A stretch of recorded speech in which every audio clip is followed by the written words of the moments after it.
The phone screen is cracked in the corner, and it's 11:50 at night, and the banking app takes 3 tries to load because the Wi-Fi at this apartment has never once worked right.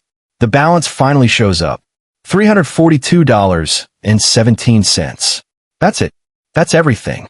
Rent is due in 4 days, and it's $650 of those $342, which means the math already doesn't work, and somewhere under the fluorescent kitchen light, 18 years old and still in a work polo that smells like a sandwich shop, the number gets stared at like it might change if you look at it long enough.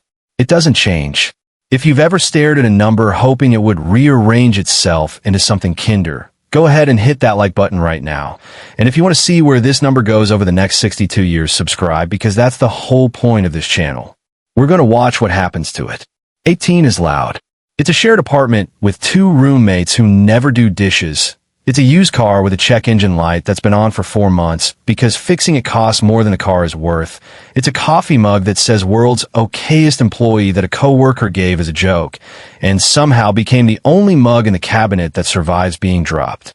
It's a mailbox stuffed with things nobody opens right away, because at 18, mail is either a paycheck stub or bad news, and there's no version of checking it that feels good. The bank balance at 18 isn't a number. It's a mood. It goes up on Friday, and it's gone by Tuesday, and nobody explains that this particular rhythm, paycheck to empty to paycheck, is going to try to follow for the next decade, if it's allowed to.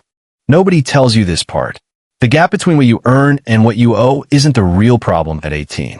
The real problem is that there's no gap at all to even measure, because every dollar has a job before it arrives. Rent has a job. Gas has a job. The phone bill has a job.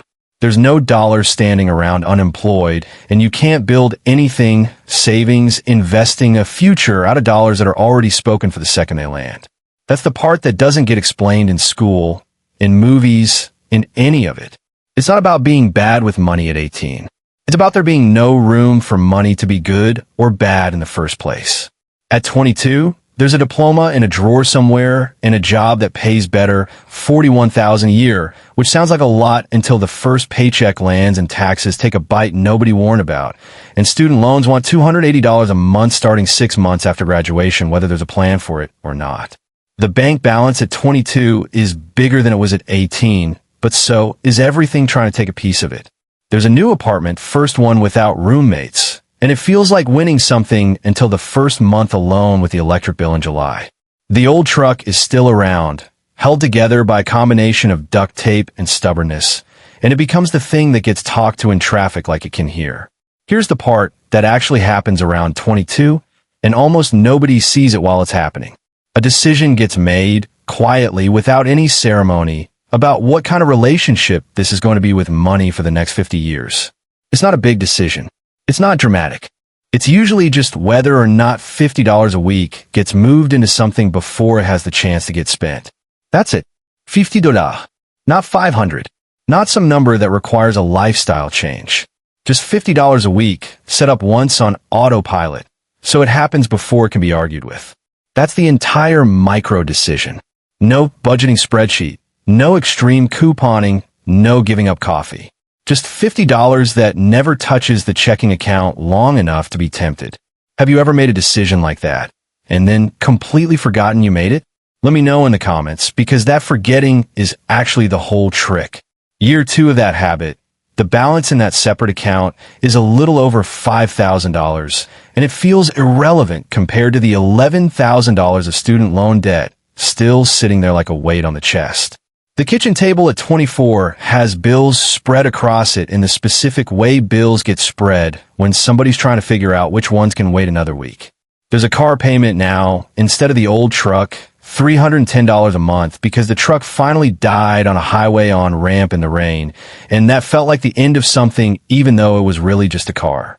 By 28, the number on the banking app starts to mean something different. $12,000 ça veut. It's not retirement money. It's not house money. It's just quiet money, sitting there, not being touched. And there's a strange new feeling that shows up around this age that nobody prepares you for. The feeling of a number existing that isn't already owned by a bill. It sits in the account like it's allowed to just be there.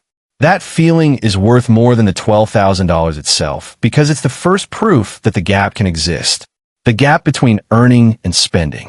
It's small, but it's real, and it changes the way the mailbox gets checked because now there's a chance something in it might be good news, a statement, a small gain, instead of only bad. There's a wedding around 29, or a breakup, or both in different years. And either way, the finances get renegotiated with somebody else's name suddenly involved, or they get simplified back down to one name again, and either version comes with its own math. A joint account changes the rhythm of the mailbox. Two incomes changes what $400 a month can mean. The retirement account, opened almost as an afterthought at 25 because a coworker mentioned the company match was basically free money, has grown into something around $31,000 by 32, not because of genius, but because of time and a 4% match that showed up automatically every 2 weeks whether anyone was thinking about it or not. 32 is the age the mortgage conversation starts. Not the mortgage itself yet, just the conversation, sitting at the kitchen table with a laptop open to a mortgage calculator, watching the number for a starter home, $280,000, turn into a monthly payment of $1,800 once taxes and insurance get added in, and comparing that to the rent already being paid, which is $1,600, and realizing the gap isn't as wide as it seems, but the down payment is the real wall. 20% down on that house is $56,000. And there isn't $56,000. There's about 40, most of it in that separate account that started as $50 a week 11 years earlier. Somewhere around 35, the house happens anyway, with a smaller down payment and private mortgage insurance tacked on as a penalty for not having the full 20%, and the mailbox becomes a different animal entirely. Now it's the mortgage statement every month, the property tax bill twice a year, an actual physical piece of paper that used to arrive for an apartment and now arrives for a house with your name on the deed. The bank balance dips low right after closing. Embarrassingly low, $1,800 low, because closing costs are never quite what anybody expects them to be. And there's a specific kind of fear that comes with a low number attached to a house instead of an apartment. Because now there's a roof and a furnace and a water heater that are all somebody's responsibility. And that somebody is standing in the kitchen at 2 in the morning when the water heater clicks on for no reason, and making a mental note to Google how much those cost to replace. Nobody tells you this part either. The house doesn't feel like an asset for years. It feels like a hole that money disappears into.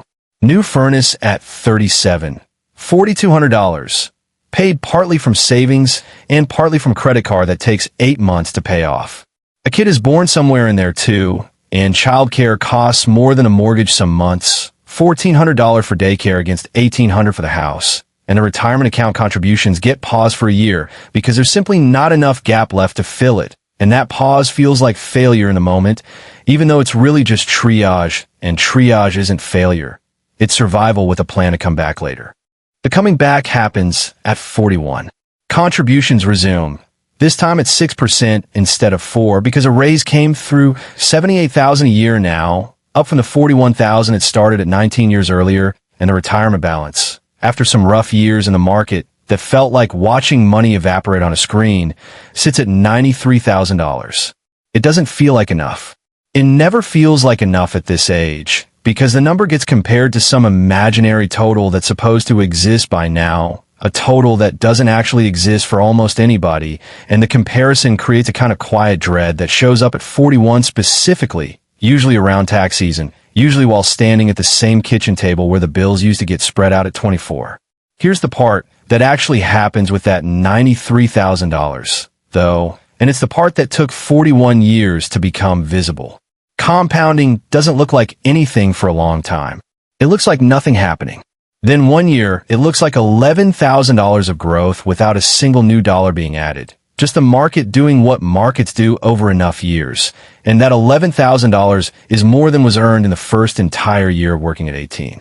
The same $50 a week that felt like nothing in a sandwich shop uniform has turned into a machine that makes more money in a good year than a full-time job used to. Have you noticed that moment yet, where the growth outpaces what you're putting in? If you have, or if you're waiting for it, drop it in the comments, because that moment is the actual turning point in this whole story, more than any raise or any house ever was. 45 brings aging parents into the math. A phone call about a hospital stay, A conversation about whether mom can still live alone, expenses that weren't budgeted because nobody budgets for their parents getting older, for $100 a month toward home care that didn't exist in any spreadsheet the year before. The kid from 39 years old is now 6 and needs braces, $3,800, and needs a college fund that barely exists yet, and the retirement account, if it's touched even a little to cover any of this, sets off an alarm bell that echoes for years, because the math on that account isn't about this year. It's about compounding time that can't be bought back once it's spent. By 50, the mortgage has 11 years left on it instead of 30. The extra payments made in the good years quietly chipping away at it. $200 extra a month here, a tax refund thrown at principal there, and the retirement balance crosses $280,000. A number that would have sounded like science fiction to the 18-year-old staring at $342.17. The old coffee mug is still around somehow, chipped now, faded, sitting on a different counter in a different kitchen, and it gets used every single morning without anyone thinking about how long it's actually been there, which is exactly how the money got here too. Not through any single dramatic year, but through thousands of ordinary mornings where a decision made once kept quietly running in the background. 55 is when the questions change shape. It's not, can I afford this bill? It's, can I afford to stop working in 10 years? And that question is heavier in a different way, because it's not about survival anymore. It's about identity. A financial advisor, the first one ever sat down with, runs the numbers and says something that lands harder than expected. At the current savings rate, retirement at 67 is very possible, comfortable even, but retirement at 62 would mean real sacrifices. The gap between 62 and 67 doesn't sound like much on paper. It feels enormous at the kitchen table that night. If you've ever had that exact conversation, the one where a number on a screen decides how many more years you're working, that's worth sharing. And honestly, this video is worth sharing with anyone in your life doing that same math right now, because almost everybody is doing it quietly and almost nobody is talking about it out loud. 60 arrives with a strange kind of clarity.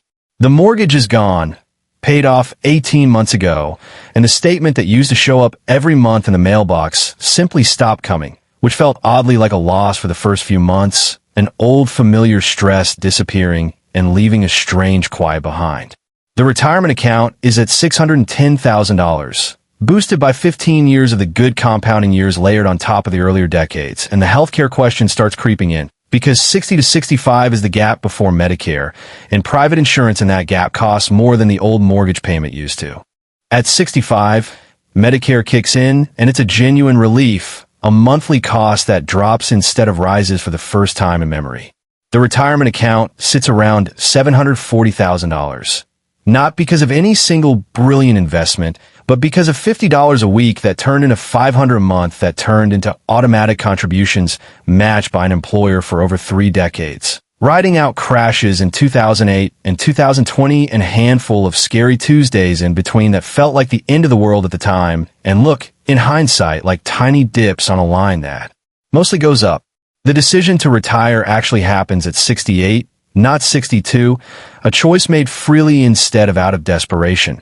Sitting at the same kind of kitchen table in a house that's fully owned, with a coffee mug that's older than most relationships, doing math that for the first time in 50 years isn't about survival. It's about what a comfortable monthly number looks like, and the answer, pulled from Social Security plus retirement withdrawals plus a small pension, comes out to about $5,200 a month, more than enough, with room left for the grandkids and a trip every year that never used to fit into any budget before. 72 brings a health scare, a heart procedure that costs $18,000 before insurance, and it's paid without panic, without a single sleepless night, doing math on a phone at midnight. Because the money existed for exactly this kind of moment, sitting quietly in an account that had been building for 54 years for a purpose nobody could have named back at 18. That's the part that never gets said out loud enough. The whole point was never the number itself. The whole point was building something so that the worst moments of life stop being financial emergencies and just become medical ones, which is hard enough on its own without money making it worse. At 75, the mailbox gets checked slower now, more out of habit than urgency, and most of what's inside is birthday cards from grandkids and the occasional statement that gets glanced at and set down without much emotion at all. because the emotion around money mostly settled down years ago. There's still a bank balance. It still gets checked sometimes on the same banking app, upgraded a few times since that cracked phone screen at 18, but checking it doesn't come with dread anymore. It comes with something closer to quiet confirmation, like checking the weather when you already know it's going to be fine. 80 is slower, quieter. The old truck is a distant memory, replaced by cars that got replaced by other cars, and the coffee mug finally cracked for good a few years back and got replaced, though the new one somehow never feels quite the same.